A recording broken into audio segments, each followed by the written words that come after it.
So many people in the e-commerce world think that quote unquote private labeling is just sticking a sticker on a box and selling it as their own. I could not disagree more. I think that methodology maybe used to work 7 or 8 years ago, but now it's a bunch of crap. Doesn't work. But there are methods, there are systems, there are ways to actually differentiate yourself, build real brands, real products, and even create what today's guest calls defensibility around those products and brands. It's going to be a great podcast, tons of great actionable information, regardless of what marketplace or system or platform you sell on. Make sure to watch to the end. Here we go.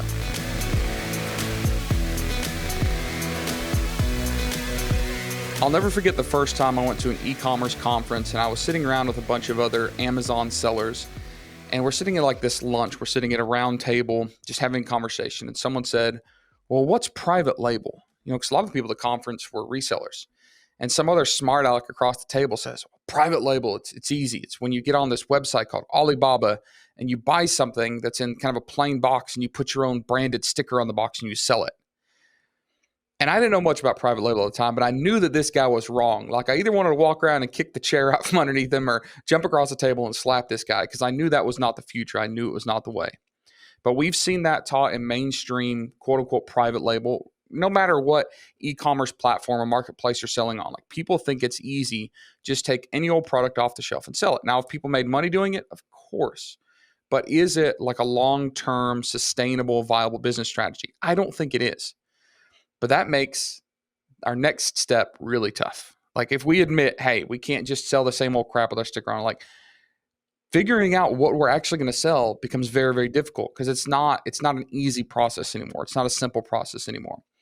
Today's guest knows this process inside and out. He's been doing it for a number of years, and he's actually worked on some projects even with myself and my own personal brands.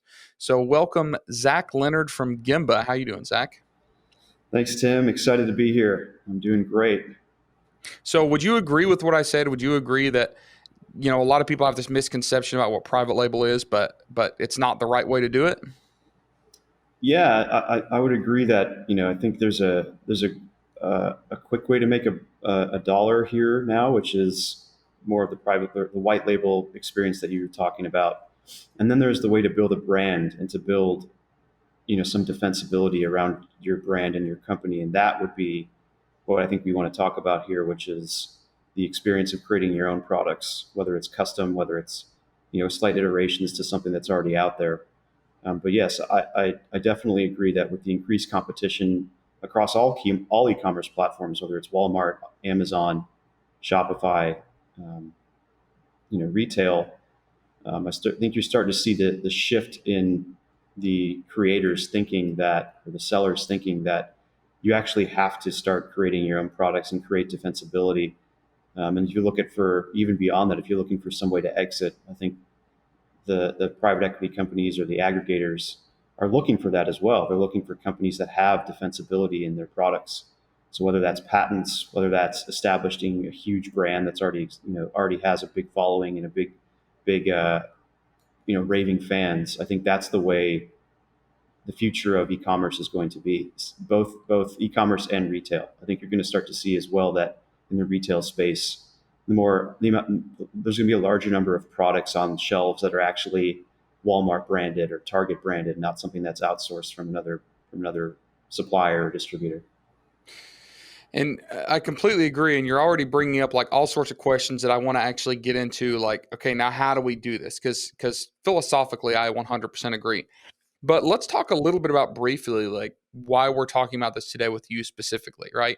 You founded the company Gimba, who's even as much as a year ago had some big headlines of even raising some money, and that just adds credibility to your company that this is not just some fly-by-night operation. Like you guys are essentially the real deal, right? Which I think is important. How did you get into this? Like of all the things that you could have been involved in this world, how did product and brand development become your thing? That's a great question. So I was in the same day logistics space for about 8 years, and I started to see what the consumer behavior was like. Not a lot of brand loyalty. It was who can get my product from A to B the fastest for the cheapest and on time as much as possible. And so that's the last mile of the supply chain. And I figured there was more value to be had further up the supply chain. And so I married that with, kind of my why, which is to help other people. Right. And so if I can help people further up the value chain, I think I was onto something. So I did a bunch of research and found that especially the entrepreneurs and small, medium-sized businesses, they lack a ton of expertise either in the product development side of things or on the supply chain side of things. And so what Gemba was really created to do was to help these entrepreneurs and small, medium-sized businesses assemble a team that has the expertise for what they lack and enable them to help create that value, create that brand, create those products from A to Z, all under one roof. And so far, like you mentioned, we've had a lot of traction and growth. And I think the amount of products that we've been able to release over the past couple of years and help our entrepreneurs and our customers and our on their journey to success has been overwhelming. And I think, from my perspective, that continues to fuel me as we continue to grow and serve more customers. Just to add a little bit more kind of fuel to the fire to explain what you do to our listeners. It is just a massive amount of systems, processes, designs, services that you guys offer for developing products, developing brands.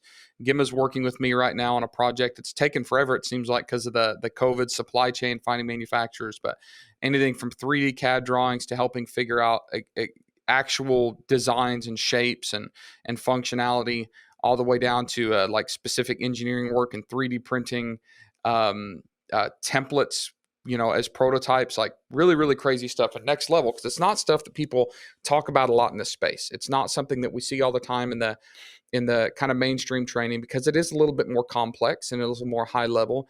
But I think that as e-commerce continues to mature, that sellers are going to have to mature too. So if some of the stuff that we're going to talk about today, if this is the first time you're hearing it, that's great. Get exposed to it, start to become a little bit more comfortable, familiar with it, because this is going to be important as we move forward. So go ahead, Zach, and start talking just like really high level about the process for creating an actual, you said defensible, which I think is a great word, defensible product or brand, under the assumption that if we're going to sell on a marketplace or a platform, we can't sell the same old bull crap as everybody else. Like, start walking us through the very high level process of creating something that's not like everybody else. Absolutely. So, we go through a pretty sophisticated process at Gemba, but I'll try and boil it down because we have like between 150 and 250 different checkpoints depending on the type of product it is. But at a high level, the first step is research. You need to know what you're trying to solve, what's out there in the market, and then get more granular in those two things. So, is the idea that you have out there in the market already? What defensibility is already out there in the market? So you have to look at patents. You have to look at, um, Googling or on Amazon or other, outlets, like what is out there in the market from the idea and the problem that you're trying to solve. The next step would be to do a little bit more analysis on if there's something out there that's comparable. What are they pricing it for, right? What do you need to be comparable? Are you trying to be a premium product? Are you trying to be a low cost product? Are you trying to be in line with what's out there in the market? And then the next thing you should look at is some qualitative metrics, like other things on smaller batch sites like Etsy, Pinterest out there that you could look at and get inspiration from. Are there colors and shapes and sizing you need to take into consideration from a qualitative perspective? But I think one of the most important things you can also look at is the reviews of the products, and it gives you so much qualitative data on the things that are lacking in the products that are already out there. So you can take all those ideas, start sketching it out on paper, start writing your ideas down on paper, and then once you have that research compiled, you move into the actual creative side of it, which is designing and engineering the product. 200 points. How many of those points, in the process are general to every product, or does it really, really get specific based on the material or the type of construction or the use? Like, is every single project that you guys do you have to look at it as a very like custom process, or are there some things that are just always going to be part of the system? Yeah, I think for the most part, um, they kind of align with the different types of products that are out there. So really, there are three high level types that you have. You have cut and sew, injection mold, and electronics, right? And that's kind of the first bucket. But then once you get into injection mold, there's so many different ways to injection mold or mold a product. There's rotomolding, there's injection molding, there's um, again, a ton of different ways to do it. So it just depends on how the manufacturing process goes, and you match that with the type of product that's out there. We call that the NPI process, the new product introduction process. And again, it's very cookie cutter for a certain aspect of it based on the type of product it is. But as you get to the different sophistication on how it's manufactured or how it's engineered, that's where you start adding steps to the process because you need to start testing for QA based on those different specifications. So that's where I think once you actually get into the designing and engineering side of it, you're trying to limit the amount of exposure and risk you have on the manufacturing side by making sure that A, the product is actually manufacturable, and B, you're going to limit your costs on the molds and tools based on things that are already out there in the market. So that's why the research side of it is really important for you to understand from a margin perspective, like where can I price this? And then what do I need to make it for to make the margins make sense for me as a business owner? And we see that a lot, like in building and construction. Like an architect will come in and develop this amazingly beautiful building, but if the engineers can't figure out how to build it cost effectively, the project goes down, right? And I think a lot of people that do have great innovative ideas, that they have a cool product idea, they will invest way too much money getting this thing put together, and then find out later, hey, it's not really feasible, or they'll develop the most amazing new variation of something and nobody else really cares. So what you're talking about is that whole measure twice, cut once philosophy. It sounds like a lot of your processes is figuring out, hey, is this feasible? Is it actually going to work? Is it actually going to be something that's going to, you know, return, a profit at the end, which I think a lot of people mess up, frankly. So you're talking about, the big ones, electronics, cut and sew, and then injection molding, right? And probably 80% of the products out there could be categorized by one of those three. If you look at the types of products that you're doing, do you tell people to stay away from electronics or from extremely complicated products? Because that's what, quote unquote, everybody else is saying. Hey, stay away from this tough stuff. But it sounds like you do a lot of that. What do you think? We definitely do not turn away the complicated products. I think it just depends on what your budget is and what you're trying to accomplish with that technology, right? So right now, for example, if someone's looking for semiconductors and chips that are at a shortage, right? Like you may want to stay away if you're trying to launch the product in the next 6 months because you're just not going to get the supply chain up and running to facilitate that. If you have a longer lead time and those types of, raw materials are available, then there's a potential for you to launch the product on a timeline that you want. I think a lot of what you're talking about the feasibility side, that's the first step that we take it during our process to make sure that we can actually create something for the customer based on what their requirements are, and we can make it for the price target that they're looking for.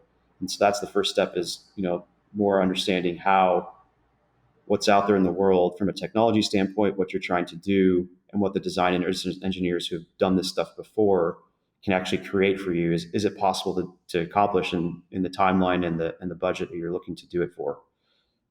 Once you get through that process, then it's really about assembling the team and getting the right people on the bus to make sure that you have, a better shot at getting this product out in the market. I think there's statistics out there that 90% of all products fail, right? So you're playing for that 10%, no matter what you're doing. It's about making sure that you have the best team assembled and the best people to help you see your vision to get that product out there, without any chance of failure, right? And so depending on the type of product is going to depend on the team that you actually need to assemble. So, like we can start with those three categories. We start with a cut and sew product, soft goods product. At the bare minimum, you're going to need an industrial designer who's worked on soft goods before. And if there are different components to it, you may need an engineer on top of that to make sure that all the products that are being sewn together can also match with maybe some injection molded items or some items that need to be sewn on that are not normal, something like a piece of furniture. That's not necessarily a soft good, but there's a lot of combination of engineering and soft goods designing that needs to go into that product. Once you go into plastic and glass and injection mold and molded type products, you definitely need to have an engineer on the team, a mechanical engineer at the bare minimum, who understands how that can be created and to make sure that the pieces can all fit together, that the molds and the tools can be minimized for cost. And then finally, if you go down the electronics side of creation, you're going to need to have an electrical engineer at the very least. And if you have software that's alongside it, you're going to need to have a software engineer as well. And so again, the key is to make sure that whatever product you are trying to get out in the wild, you know what category it fits into. You have some sort of team that's assembled that has worked on that product or product type before, and that they're also engaging the factory very early on in the process to make sure that whatever they're talking about and whatever they're trying to create from a collateral standpoint can actually get made with the manufacturer. We've seen tons of talent and tons of people who have tried to come onto our platform that have awesome portfolios. At the end of the day, we don't let them on because they've never made something in mass manufacturing before. And so the key is to make sure that you have that distinction, that something that they've created is out in the wild. You can create the most beautiful product, the most beautiful PowerPoint, the most beautiful Kickstarter. If you can't manufacture it, you're DOA. That's bottom line. And I think that I have a tendency to feel a little intimidated right now with what you're saying, right? You're talking about engineering, you're talking about industrial designing, you're talking about stuff that is really foreign to the quote unquote e-com world, because a lot of us started in this business because, there's kind of low barrier to entry. But if any of you listeners are also feeling intimidated, keep in mind that high risk, high cost is oftentimes needed for high rewards, right? I've used the example before about oversized products on Amazon. Everybody says, oh, don't sell oversized, don't sell oversized. Is oversized a giant pain in the butt? Yes. Have I made a crap ton of money selling oversized products? Yes. Yes, it's more work, it's more hassle, it might be more cost, but less people are going to do it. And if you look around at the e-commerce, drop shipping, affiliate marketing, private label content, nobody's talking about this stuff, folks. Nobody's talking about getting industrial designs and engineering on your mold production. Nobody is. But if you can afford to, and if you have the stomach to go through this little bit more, not complicated, but complex process, you may be able to put yourself in a position where nobody else can catch you. Right? You're not selling a Me Too product. You're not selling the same old crap that everybody else is in your category. You can actually do something big. And one of those go big, go home, or go big or go home / Ricky Bobby. If you're not first, you're last, kind of thoughts that we're talking about here. So is this something that a type of process that most people get into, this more, heavy weighted, industrially designed, engineered processes, just something that's going to take more money to get into and maybe a little bit more mature business owner, just because there is some added level of complexity? Not necessarily. Again, I think we can really think about this in the construct of what's already out there. So I'm sure everyone listening has access to tools like Helium 10 or Jungle Scout, and you can see the trends and you see a product out there that's doing really well, or maybe you found that category that might not be doing so, or is doing really well, but that maybe there's not a lot of competition. If there are already products out there that have tons of upside potential and there may be a lot of players, how are you going to differentiate from the players that are out there in the market? So again, that's the research component that is so important to this process, that people maybe not overlook, but maybe they don't spend enough time in that process to make sure that they can find something that is viable. Once you do that, go look at the products and see how to differentiate them. Again, there are thousands upon thousands of reviews on all of these products, and the qualitative feedback of what people are looking for to iterate on those products is there. They're literally telling you every single day what they don't and do like about the product. And if you can take that data, extrapolate it, and then make it actionable to an engineer or designer, it doesn't have to be so challenging. You don't have to go after the big and bulky items.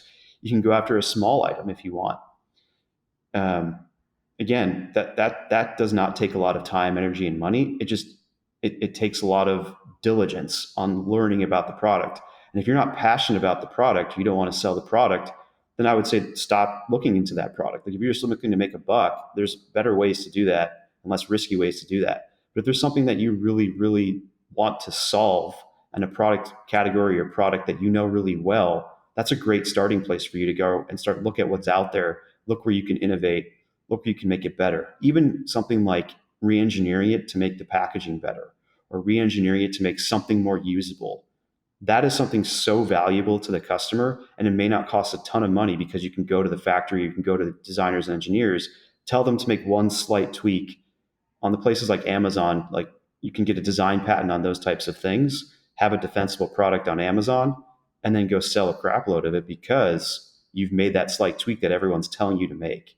And so in theory, it sounds daunting, but in reality, it doesn't have to be if you have the right tools, right processes, right research in place. And then again, if you're not an expert in engineering, designing, or manufacturing, go hire someone to do that. Stick to your strengths. If you're great at marketing, you're great at selling, you're great at analyzing data, do that. Go outsource the rest of it. I mean, that's again the entrepreneur side of everyone probably listening, or who wants to get into this, or who is already attempting to do it. Like, you're an entrepreneur, go get after it, right? Do you think that more people are likely to succeed by finding an existing product and making an improved version, or going just off the wall and creating something that doesn't exist from scratch? Or is there not necessarily a right or wrong answer to that? That's a great question. I think there's a lot. I'd answer that with there's a lot less risk involved in taking something that already exists and iterating, because you already have, the sense of the The social cost, the proof. manufacturing. Yeah. Yeah, you have social proof. You have the manufacturing supply chain already set up. But if you go for something that's completely custom, there's inherently more risk because it hasn't been done before. So you don't know the manufacturing cost necessarily. You don't know the social proof, like you said. So it's just a little bit more risky, but that doesn't mean yes or no, it's going to be more successful. It just means that you might have some more hurdles along the way to prove out that it can be successful. What are some of the biggest mistakes that you see people making? Because just to remind everybody, like Zach and his company, people are coming all the time, with requests, help me design this, help me find this, help me build this. So you get to see a big sampling of products that do well or that don't. But when it comes to designing a new product, or reiterating an existing product, what are some of the biggest mistakes that you see people make in the process that will eventually lead to failure? Yeah, I think like in any process, the beginning is so important, right? You have to start at the beginning, and the research side of it, I think, is very, very, very important.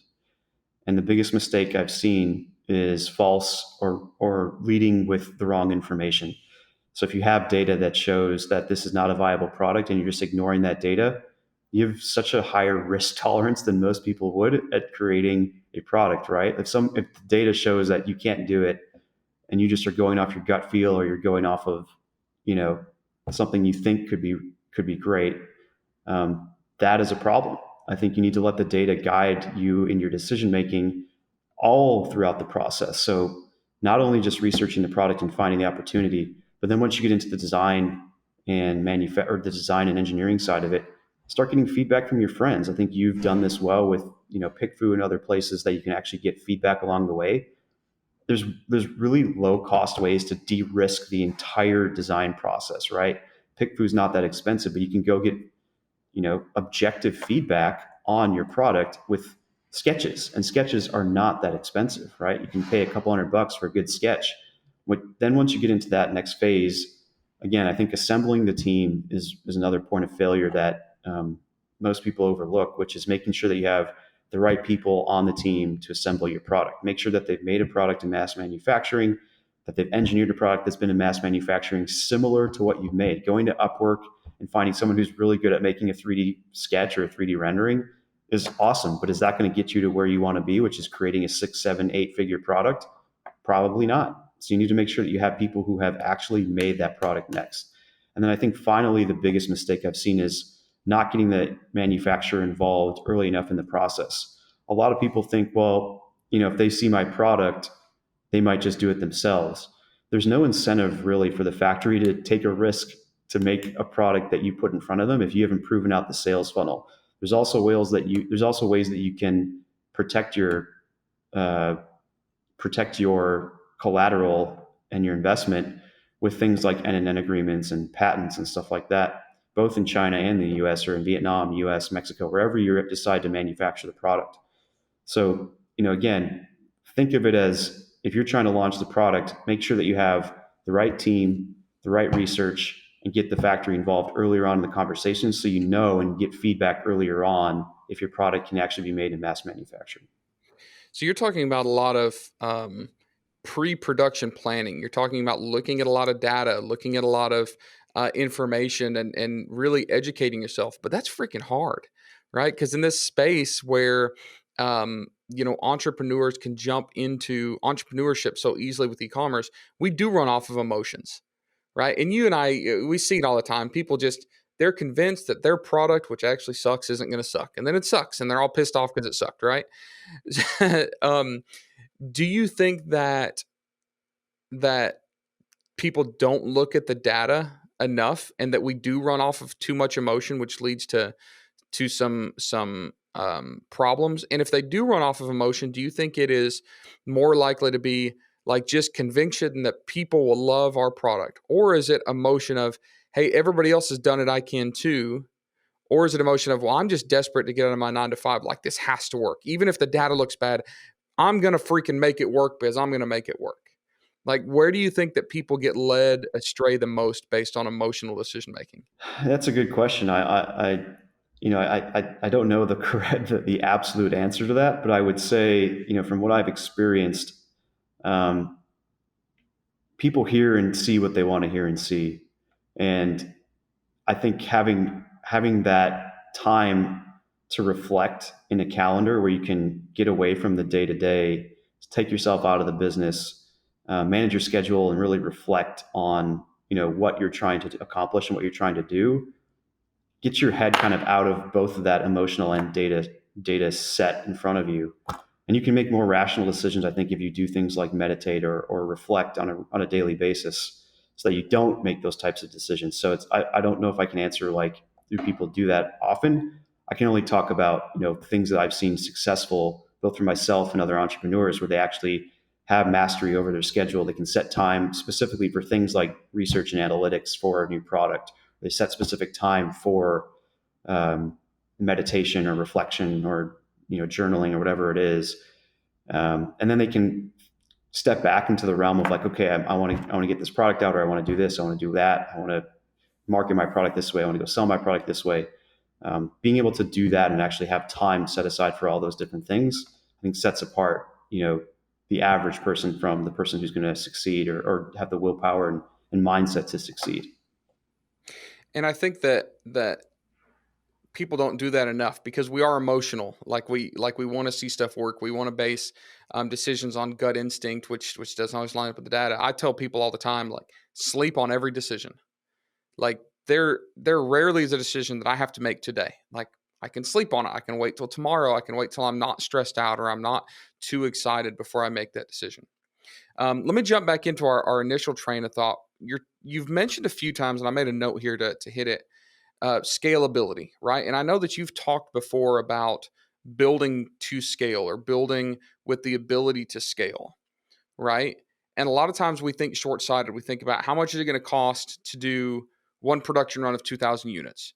Or what's it going to cost to do my launch? When there's probably some advice that you can give us pertaining to, maybe doing a little more work or even spending a little bit more money. I don't know if that's like, a more expensive mold that's going to last longer, more units or whatever it is, thinking about the next 9, 12, 18, 24 months. How are we going to be able to scale this? Does it have to do with, would your advice have to do with, finding a manufacturer that might be a little more expensive at the beginning, but can scale faster? Or what would that be? Because I see so many people running into this situation where they look too short-sighted and they're not thinking about the next 24 months.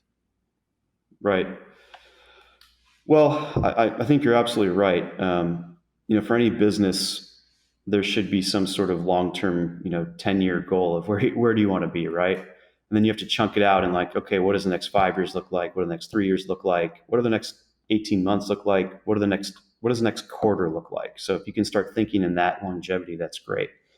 So if your goal is to create the world's best X product and that's where you want to be in 10 years, what's going to get you on that path to get there? So again, I think like you're talking about, that's kind of high level, the long-term thinking that needs to happen.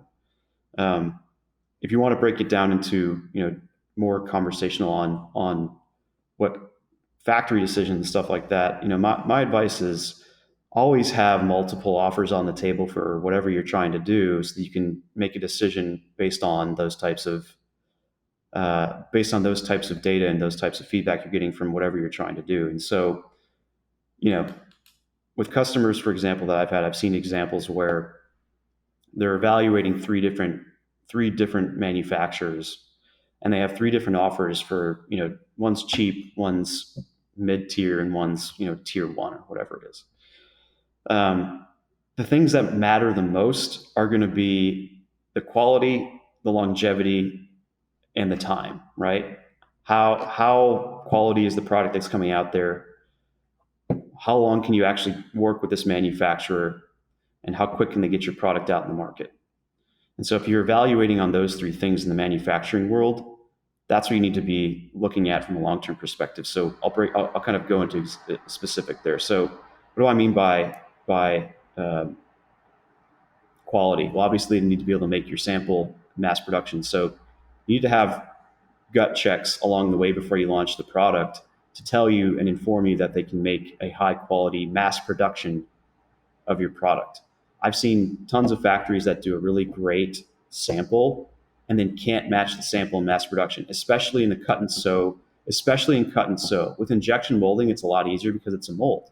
With cut and sew, there's so many different factors that go into it. How many stitches per inch, how many stitches per millimeter, like all those types of things that go into it. When you hand sew it, it's a lot easier to do that. But can a machine match that? Can the template that you have from the machine match that initial sample? I don't know. So that's the sampling process. You can start evaluating that. The next step would be get a pre-production sample to make sure that you can actually make that product with machines in mass manufacturing. So that's how you evaluate and have different options from a longevity perspective on that. So that should inform you right away. Maybe you want to make, again, if you're evaluating factories and looking for long term, you probably want to not just say like, well, this sample is going to cost $150 and I only have $150. Maybe you want to go test out a few different factories with those samples. Injection molding gets a lot more challenging because molds are really expensive. They can be tens of thousands of dollars. So that's where you have to get even more succinct and make sure that you can actually work with that factory. So the next step after the sample and quality is to assess the longevity. If you're looking at injection molds perspective, when are the molds going to break? You need to ask that question to every factory you have so you can understand when you're going to have to pay for new molds, and also how much of a production run can they sustain, right? And so if you know that one mold can make 10,000 units per month, but it'll only make 100,000 units, you have 10 months to work with that factory or with that mold before you have to replace it, or you're going to start seeing breakage. So then you may want to say, well, maybe I want to open up a second mold with them, knowing that I need to get to and scale to 200,000 units by the end of the year, or 300,000 units, right? You can make those informed decisions by asking those types of questions up front.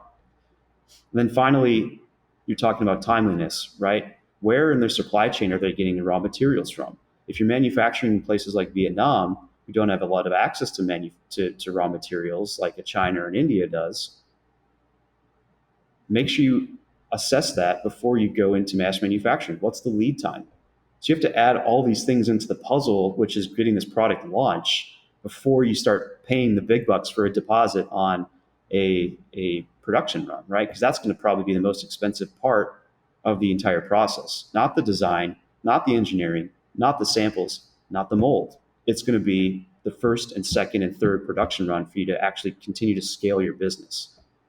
So those are the types of things I think, from a high level and a little bit more granular level as well, that you should be thinking about as you try and scale your business beyond the first production run.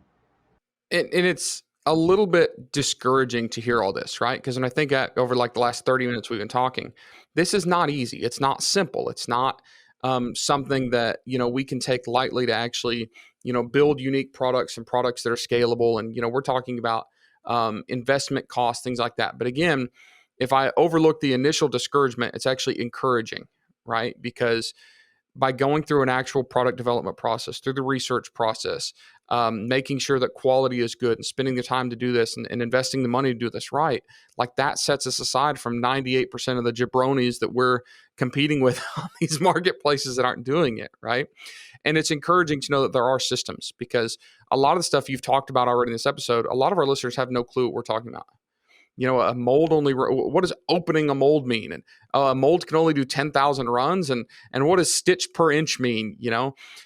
if that's intimidating to you, just remember, we don't have to know all that stuff. There are people out there and systems out there that are much more mature, even than the e-commerce industry, that know how to do this. And what's cool is a lot of this more mature enterprise level mindset solutions and services are now focusing more on the e-com entrepreneurs and making this stuff possible. Folks like Gemba have always existed. There's always been product developers and product engineers, but it's just become recently that a company like Gemba has become accessible while understanding the plight of and the mindset of an e-commerce seller, right? So now if you're an e-commerce seller and you want to do things the right way, you have, readily available access to these resources and systems and procedures and processes and wisdom and experience that folks like Gemba bring to the table. So that's actually really, really encouraging to know that those resources are out there. Is there anything that you tell people, like, stay away from? I know you've talked about some of the complicated stuff like electronics, and this is it, just because you're so heavily involved in the supply chain and the research of feasibility and production and designing and engineering. Like, is there one thing that you tell people, just stay away from that crap, don't even go near it? Or are you like, anything's possible? Inherently, I want to say I don't, and the reason I say that is because it's not my job or my duty to tell people and crush their dreams or tell them that something's not possible. I think part of what I personally like doing is problem solving, and so if my company or I can help find a way and make those dreams come true, and make someone the value of their company go up, I'm going to say let's do it. But then you have to talk about like reality, right? Like what's going on in supply chain right now? What's going on in raw materials right now? Like would I advise someone to go build a house right now when lumber prices are going crazy? I would not do that. But if you have the means to do it and you want to build your dream house and that's you have the means to, like you can afford that, then great, go do it, right? Like that's not for me to say that. But I would say, the first step, if you're going to go down this path, is data research and feasibility. And if you can prove out through the data, and you can prove out that your idea is feasible, why not go after it, right? Like you only live one time, and I know that's cliche, but you really do. Like you really have one opportunity or one shot to try and make your dreams come true. And the entrepreneur in me is always going to say you can find a better way, right? And so I would suggest that if you have a great idea and you have conviction, and then you can go validate it with a feasibility study or some data, go after it. Absolutely. That's a lot to digest. And I agree, like you only live once, get out there and do it. I still tell everybody sleep on every decision, go out there and do it, but do it with just a little bit of, what's the word I'm looking for? A little bit of caution, right? Yeah. Like don't Cautiously just optimistic. be cautiously optimistic. And like I said before, it is nice to know that there are people way smarter than me out there that can help me figure this crap out, because if there weren't, I might not ever get any of this stuff done. Zach, you've got an interesting story. I know that you come from logistics and you kind of saw what was happening in the e-commerce space and decided to serve the e-commerce space with experience and specialty that you have. And you've brought on team members that are exceptional, that know all this stuff. But you're watching entrepreneurs, you're seeing them every day, you're seeing some succeed, you're seeing some fail, and you're an entrepreneur yourself. There's a lot of wisdom that comes from that. Knowing who this audience is here at the AMPM podcast, if you had to recommend one book that you would tell every listener to go out and read, a book that maybe gave you just a golden nugget you needed or a mindset that you needed or something that really made a profound change in the way that you look at business, what would that book be? I think there are a couple books I would recommend. The first one is The 7 Habits of Highly Effective People.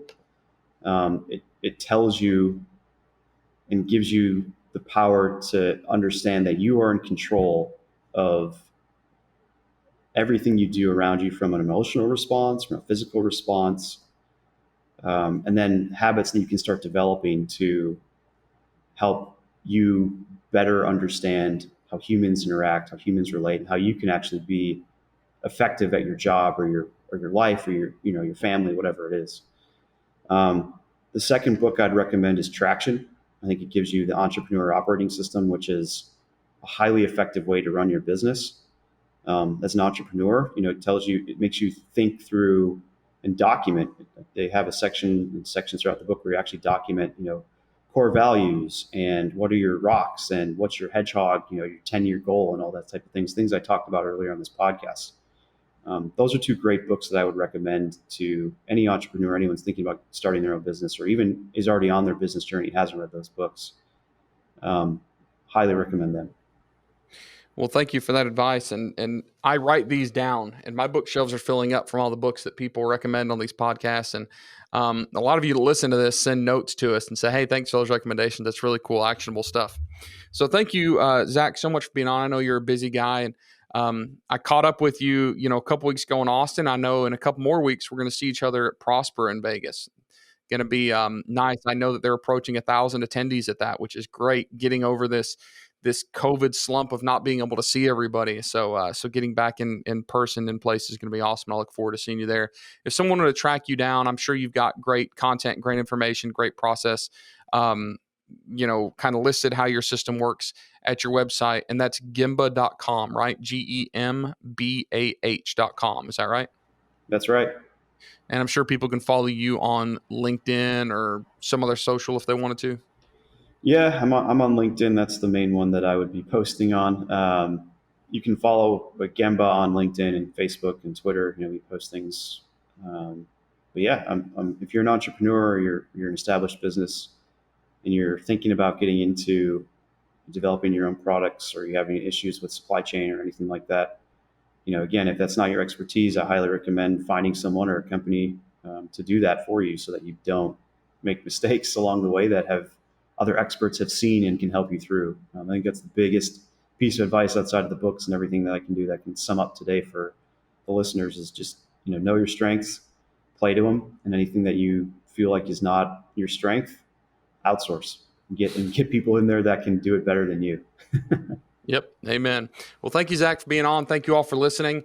As I always request, if you found any value in this, go drop us a review on whatever podcast platform you're listening to this on. Make sure to follow us on social. We've got a Facebook page, AMPM. You can track me down on social, Tim Jordan. I've got a website, Private Label Legion, and we've got a free Facebook group that I run, Private Label Legion Facebook group. And then make sure to give us a like if you're watching this on YouTube and subscribe to the channel. Thank you, Zack. Thank you all for listening. We'll see you guys on the next episode.